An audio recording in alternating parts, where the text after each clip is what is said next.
Hi there everyone, your Pat Ral, here with another vlog. So yesterday, My Hero Academia finished Season 5, and I am gonna do what I normally do whenever a season... Hi there everyone, your Pat Ral, here with another vlog.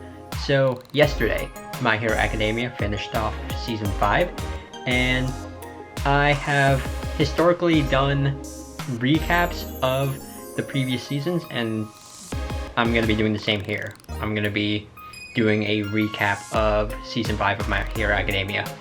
And, whew, this season was a really good one. It's building up to what I think are gonna be some interesting things happening later on, but anyways, let's get on with the events of Season 5. So Season 5 starts off with Deku having a dream where he meets the first person that held his quirk one for all. And Deku, he isn't able to speak in the dream, but he can see the person. And then he wakes up from that dream and, like, accidentally discharges his quirk, for lack of a better word. But that's how the season starts, and then we start off with the, it leads into the first arc of the season, which is the Class 1A versus Class 1B training arc thing, where both Class 1A and Class 1B. Class 1B was featured in Season 3, I think, like the first half of it, and also in the first half of Season 2. But it starts off with them doing this little thing where members from each of the classes will be in their own little teams, and they go off against the other class, or Class 1A. There's like 20 students there. They'll go off into 4 or 5 different teams, and then they'll go off and fight against different teams from Class 1B. But there is an added person here, which is Shinso. He was someone that was in Season 2. He's not in any of the hero classes, but he has a quirk that lets him control whoever he talks to. And he apparently off-screen has been training so he can become a student in the hero classes, so he is able to join in on the training sessions between Class 1A and Class 1B. And he's in one team for both of the classes just to make it even, so there's that. But the arc starts off with the different students fighting each other. Shinso starts off in Class 1A, and I think there's 5 groups per class. Like, there's 5 teams divided into like groups of 4. But anyways, I don't remember which teams win. I just know that Bakugo easily wins with his team. I don't think Todoroki wins in his team. Maybe they win. I don't remember. But the last group is Deku's group, and he is going up against Shinso and other members of Class 1B, and Deku is fighting Shinso, and then it gets to a point where Deku unleashes a new quirk, which is like all these black tendrils just start like coming out of him, and he loses control of it because he doesn't know what's going on. And then Shinso ends up talking to Deku to control him, to get Deku to stop. And while that's happening, Deku enters this trance where he ends up talking to another one of the holders for One for All. And he was the one that originally had this quirk with all the black tendrils, and it's called Black Whip. That's the name of that quirk. So after that, Deku comes back to his senses. He wins, or his team wins against Class 1B, and I think that gets them the victory against Class 1B overall. And then after that, we learn that Deku is able to talk to the previous holders of One for All that have since passed away, which is interesting. He can't do it at will, but it's revealed that he'll be able to activate their quirks later on at some point once he's able to master them. And they're actually stronger versions of of the previous holder's quirks, like the guy that had Black Whip. When he had Black Whip, his quirk wasn't as strong as what Deku demonstrated.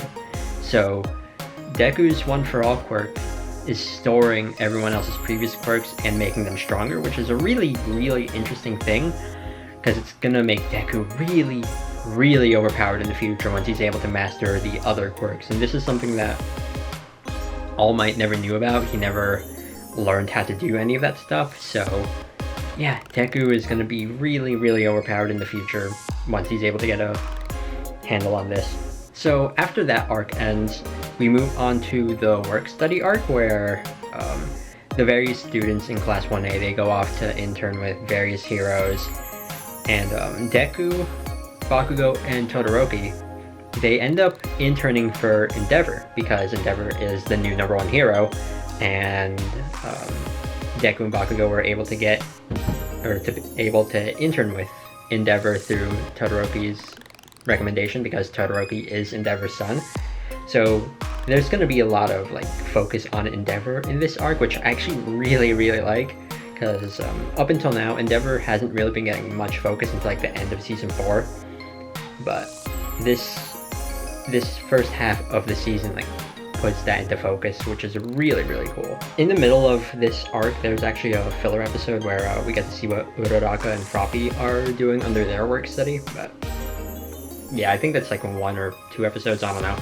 But also, the #2 hero, who was shown at the end of season 4, Hawks, we get to see a little bit of what he's doing. He has teamed up with the League of Villains, and he is investigating this new group called the Meta Liberation Army, whose like whole shtick is they're a group of people that want to use their quirks without like regulations and things like that.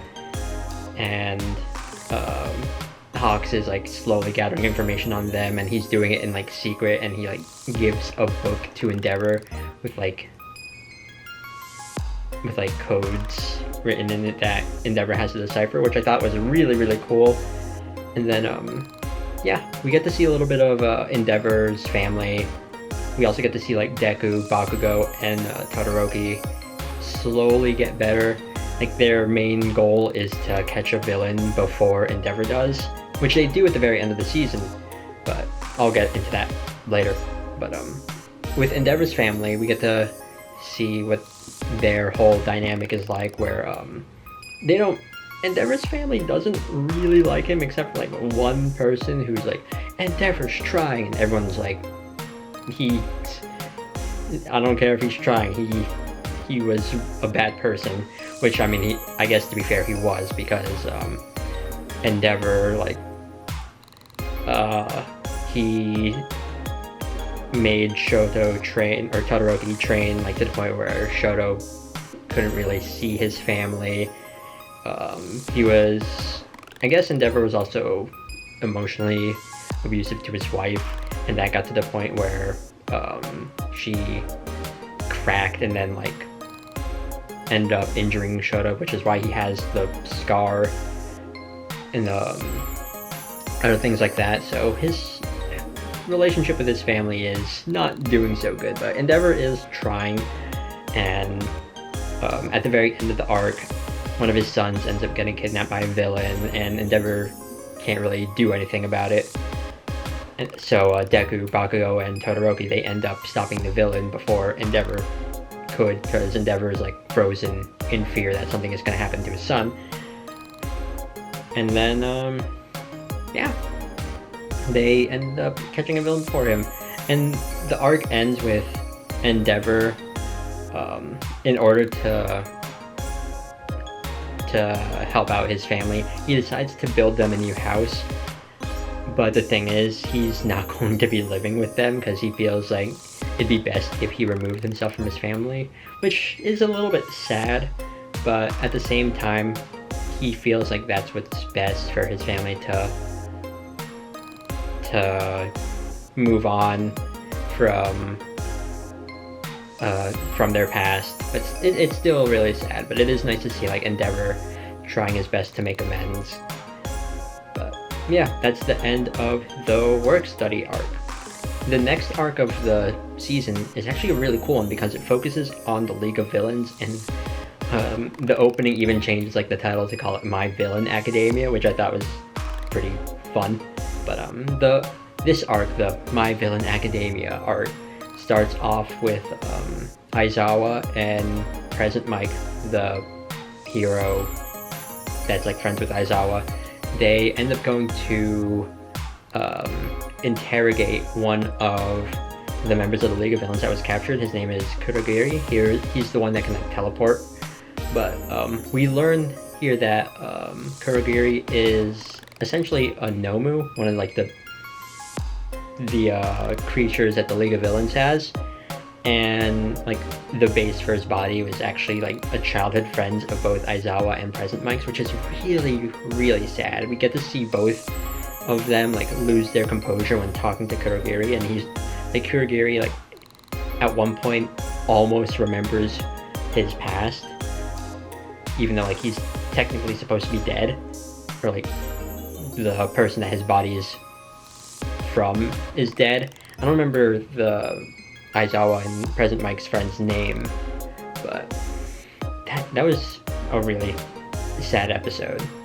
But then after that, we get to see the actual League proper doing a thing where we flash back to 2 months before the events of the season, where we get to see what the League of Villains is doing. And Shigaraki is talking to this doctor guy who is like accomplices with All For One, and Shigaraki is he gets told by the doctor that in order to be the next successor for All For One, he's going to need to acquire more power or whatever, and to do so he's going to need to gain the trust of this giant person thing, Gigantomachia I think is its name, who was working for All For One. So Shigaraki has to gain that thing's approval first. So Shigaraki is fighting that thing for however long, I think it takes like days or something, and then Shigaraki and the League of Villains, they ended up going over to this town. And this town is occupied by members of the Metal Liberation Army, and Shigaraki is he wants to, or the Metal Liberation Army wants to fight the League of Villains. I don't remember exactly who instigates the fight or why they want to fight, but they end up fighting, and that takes up like a good chunk of this arc. And we get to see individual members of the League of Villains get their own character development. So Toga, the girl that can transform if she consumes blood from someone else, she ends up fighting some members of the Metal Liberation Army, which there's a ton of them. It's essentially an entire town. And Toga, she is pushed to a point where she's desperate to try to survive, where she ends up transforming into Uraraka because she got a sample of her blood earlier, and she ends up being able to use her quirk, which is really interesting because that means that now she'll be able to use the quirk of anyone she transforms into. I don't remember if she has a sample of Deku's quirk or Deku's blood. I don't remember exactly, but like now she has become even more of a threat. And then Twice, the guy who can like make copies of himself, he also ends up like overcoming his past trauma, and he's able to use his quirk more effectively to make an army of himself to help combat like what is essentially an entire town's worth of people. We get to see Dabi fight a little bit, but he doesn't really get any character development, but oh well. And then Shigaraki is like the main person that is focused on here. So first off, he ends up powering up his quirk to the point where instead of just disintegrating the person that he touches, he ends up being able to disintegrate like anything that is connected to the person that he touches. Like he touches one person that he rushes in towards. He's also like super sleep deprived at this point too, which is funny. But he ends up like touching one person, and then like the people that are like next to him end up disintegrating. So he wipes out a bunch of people, and then he ends up getting to fight the leader of the Metal Liberation Army Front. Redestro is his name. I don't know. He was like a descendant of the person that founded the Metal Liberation Army or something. And Redestro's quirk is that like he can power up depending on how stressed he's at. I don't know. They fight for a little bit. We get to see Shigaraki's backstory, where his original name was Tenko Shimura, which is notable because that he's the granddaughter of All Might's teacher. But Shigaraki or Tenko, whatever. When he was a kid, when he first activated his quirk, he pretty much murdered his entire family. At first, it was an accident, but then he finds out that he just really, really likes killing things, and it manifests itself into like this itch that like he's always like itching himself because like he has this urge to like murder things, and then he eventually like finds All For One, and All For One like gives him a new name, which is Shigaraki, which is also All For One's like name or last name or something. I don't remember what Shigaraki's full name is, but yeah, Tomura Shigaraki, I think. But yeah, he remembers like his past memories because apparently like he repressed them, but once he remembers them, he is able to just unleash his quirk to even more devastating levels, and he ends up beating Redestro, and Redestro like has this revelation where he sees like Shigaraki enjoying himself, using his quirk to his fullest, which is basically what the Metal Liberation Army is about anyways. So that causes Redestro to give up the fight, and he ends up teaming up with the League of Villains. So the Metal Liberation Army and the League of Villains, they end up joining forces. So Shigaraki has this big network, essentially, and they renamed themselves the Paranormal Liberation Front. I have all these things like typed out there because there's no way I'd be able to remember this all at once, but yeah, he now has this entire army essentially, which is not good for the heroes, but it's good for him. So after that, Shigaraki goes to that doctor guy. He's like, hey,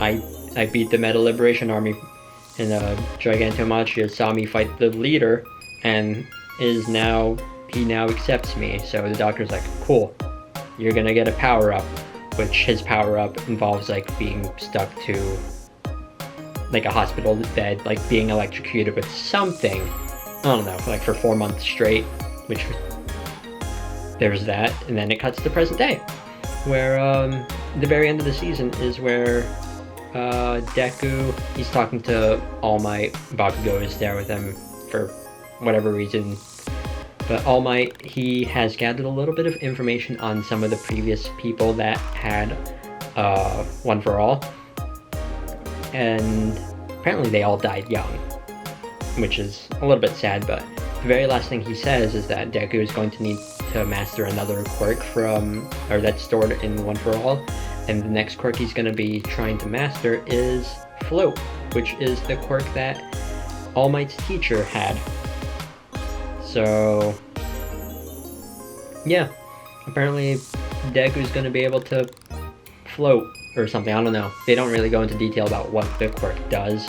I mean, the name kind of makes it obvious, but Deku's going to be learning how to master that, which I think is going to be interesting. And then the end of the season ends with everyone going back to their work studies, but all of the work study students they get a notification from the heroes that they're interning under that they're all doing a joint operation together, which it ties into, apparently they're going to be investigating the Paranormal Liberation Front, maybe, but that's how the season ends. And it was a good season, honestly. I was really excited with how the season went. There's a lot of really good moments, and I'm just really excited for season 6.